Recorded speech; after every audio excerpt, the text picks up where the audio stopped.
Hello, everyone. Welcome to another episode of Nyaka News. Today we have our Chief Operating Officer from Uganda, Jennifer Nantale, and I would love to have her dive in and speak a little bit about her history with Nyaka and when she first got started, and tell us a little about your story to bring us up to the present time. Okay, thank you, Matt.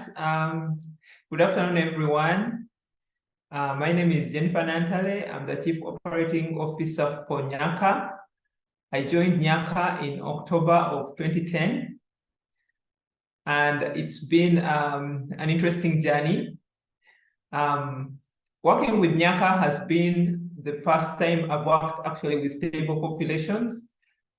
In the past, I've worked with refugees and internally displaced persons from Congo and from Sudan. And so this is the first time I've actually worked with populations in Uganda. So it's been a very nice experience for me. What did Nyaka look like when you first started compared to how it looks like now? Wow. When I first started with Nyaka, and I remember when somebody told me about Nyaka, I was like, I've been in the nonprofit world for quite some time, but I've never heard of Nyaka. So I read Jackson's book and then started working with Nyaka. So when I got there, it was just Nyaka Primary School. And then Kutamba was up to P5, if I can remember. And the last two classrooms were not yet done. We did not have nursery class. And so my first project was nursery class. So we built another classroom right next to the staff room. And then we had nursery class because we had realized that children were being brought to Nyaka right from their homes and being planted in primary one.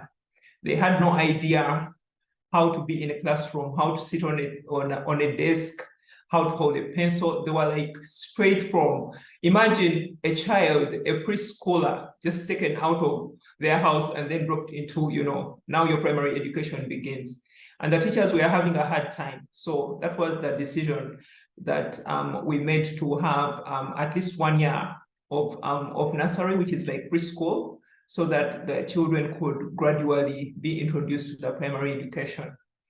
And we had healthcare, but it was out of a small cupboard. And those of you who have visited Nyaka, we've kept that small cupboard there.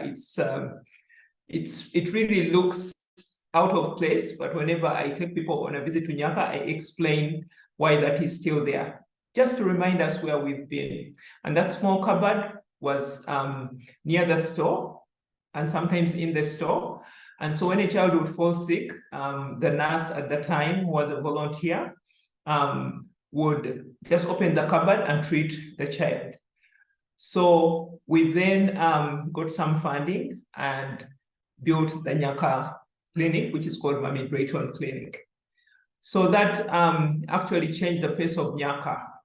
It was the first project that we did that actually had glass windows. When you go to Nyaka Primary School and Kutamba Primary School, they have wooden doors and wooden windows. And I remember when we were constructing the clinic, the first time we tried to transport glass to Nyaka, all the glass broke. And the contractor told me, Jennifer, I don't think we shall be able to do what you want us to do because the glass is breaking. And I said, we can't have a dark clinic. The classrooms are already dark. How are we going to be able to treat patients in the dark? So I told him, maybe we can wrap the glass in something and then get people to actually carry the glass on their laps to ensure that on the bumpy road, the glass doesn't break. And that's what we did. And then we had our first beautiful building with at least glass windows and where there's enough light. And we were very excited about that. And in between there, Kutamba Primary School also got its two last rooms, which was P6 and P7. And so it was a complete a complete building and a complete school. I thought I was done, and I was like, okay, now we can concentrate on Nyaka, rebuilding structures and putting in systems. Because when I arrived, it was just small stuff. It was just, in Kampala, it was just me, Sempa, who is the finance person, and the receptionist. So it was just the three of us. And in the field, it was a few coordinators, and it was me who was directly overseeing that. We didn't have a program officer. So we were just trying to manage Nyaka the way it was. And so we put in a few systems, and then one day I got a call from Jackson, Tracy J. Kagori, who is our CEO, and he's like, Jennifer, we need a secondary school. Our children are suffering when they get out of Nyaka. They've been sheltered, they've gotten everything they need, but they are not succeeding. They're not succeeding when they get out of Nyaka. The brilliant students that we have end up not performing as well as they can. So we did a feasibility study for whether we could actually put a secondary school in that area, or we were just, adding just another secondary school. And we discovered that there was no secondary school that we wanted to take the children to. So we embarked on the project of the secondary school. And in July 2013, we broke ground for Nyaka Vocational Secondary School. And I remember that night, I went back to the guest house, and I was feeling a little bit depressed because it was really a step of faith. And I was like, I don't know where the money is going to come from, but we've broken ground. And so the project has to be done. And so we embarked on constructing, sourcing for funding for Nyaka Vocational Secondary School. And we opened doors in January of 2015. But the secondary school was not yet done. And just like things happen in Nyaka, one child at a time, one grandmother at a time, one classroom at a time, we had just enough classrooms for the first class to get in. And it was supposed to be a boarding school. There were no dormitories. So the first class, they would use some of the classes for their day-to-day lessons, and then they were staying downstairs. Downstairs became the dorms. So they were actually staying in the classrooms because we hadn't built the dormitories yet. So long story short, we now have a vocational secondary school that has dormitories, we have workshops, we have vocational classes take place. So it's been an interesting journey. And we kept adding programs. And in 2015, we added the sexual and gender-based violence program because we realized that our children were not safe. They were going to school every day, and we were doing everything we could for them to succeed.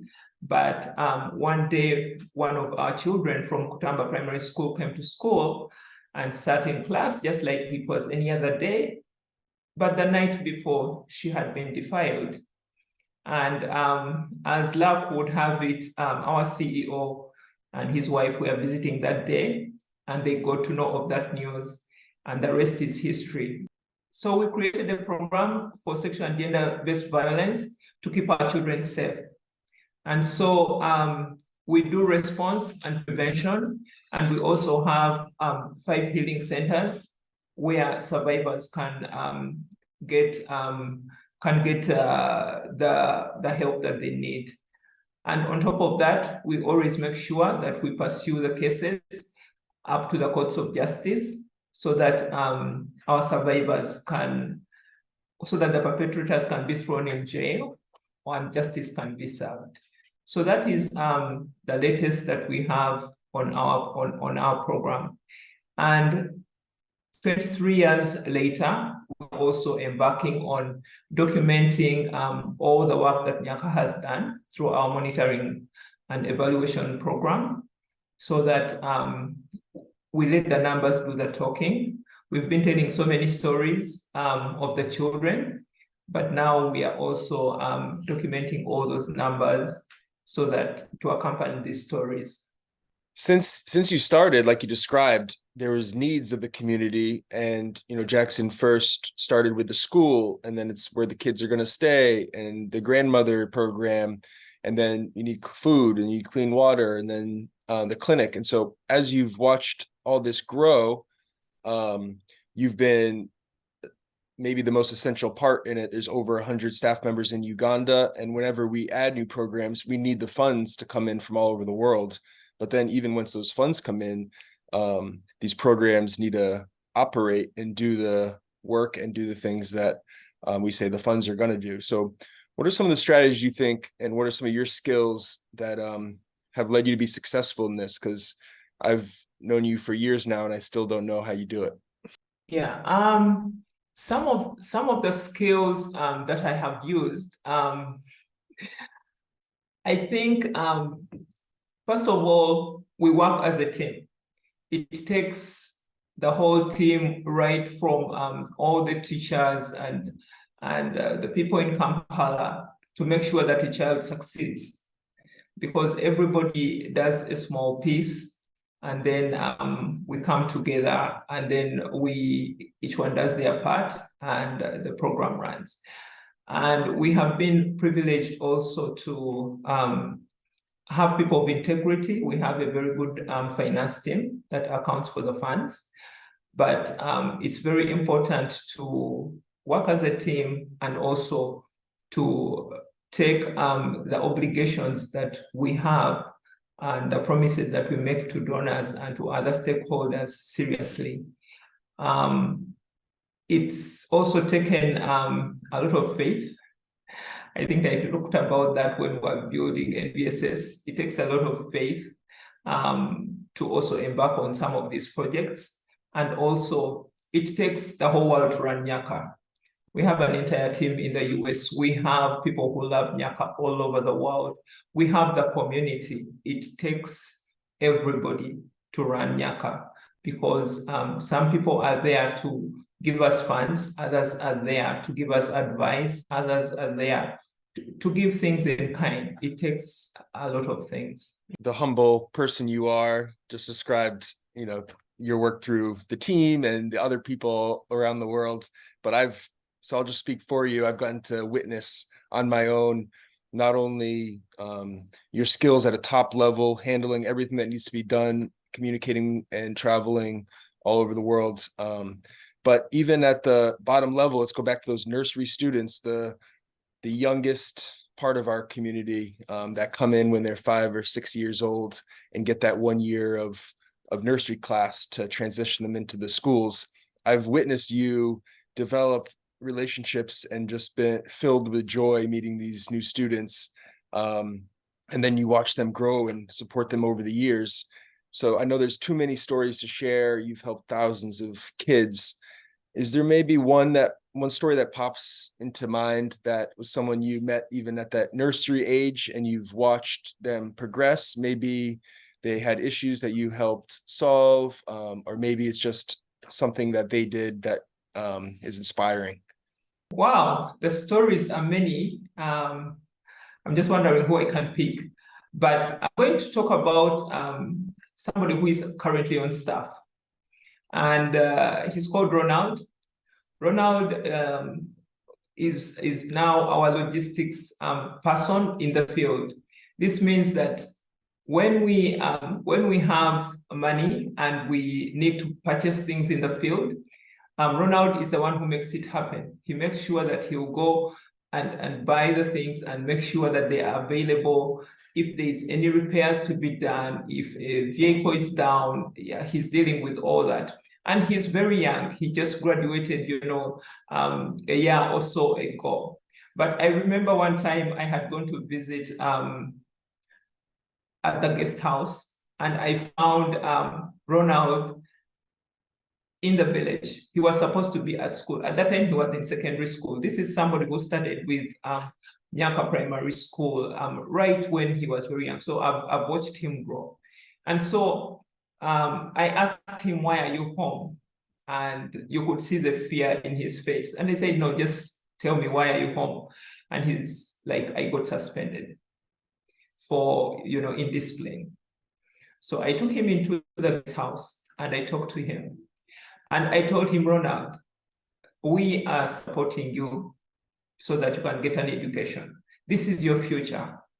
I know out there, that was before we had the secondary school, so they were going to a different school.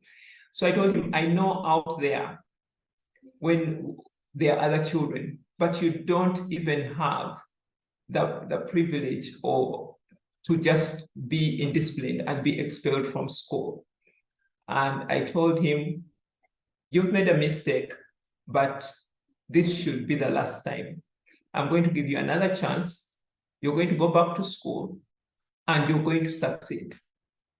Know why you're in school, because I explained to him that some of us are where we are because somebody gave us an education. Education is your only key out of whatever situation you're in right now, and you can also help your family. So he went back to school, and I never had any indiscipline incidents from him. And he finished his 6 years of secondary. And even at that time, he did not, he passed, but he got enough points for him to go on to a diploma. And the scholarship we had at the time, he could have gone on to university, but there was a cutoff point. One thing that Nyaka does is we offer quality education, and you have to excel. And we tell the children that, yes, the money might be there, but we don't own universities. You have to excel to get into those spaces. So Ronald had got just enough points for him to get into a higher institution of learning, but not to get a degree program. And he was very depressed at the time. I again talked to Ronald, and I told him, Ronald, this is the beginning. You go, you do that diploma. Guess what? You just never know what life brings. You never know one day you'll be able to do a degree. And Ronald turned out to be one of those children who even volunteered at the library. And so during the time between when he finished S6 and the time he joined his higher institution, he volunteered at the library. And one day, one of our supporters came to visit.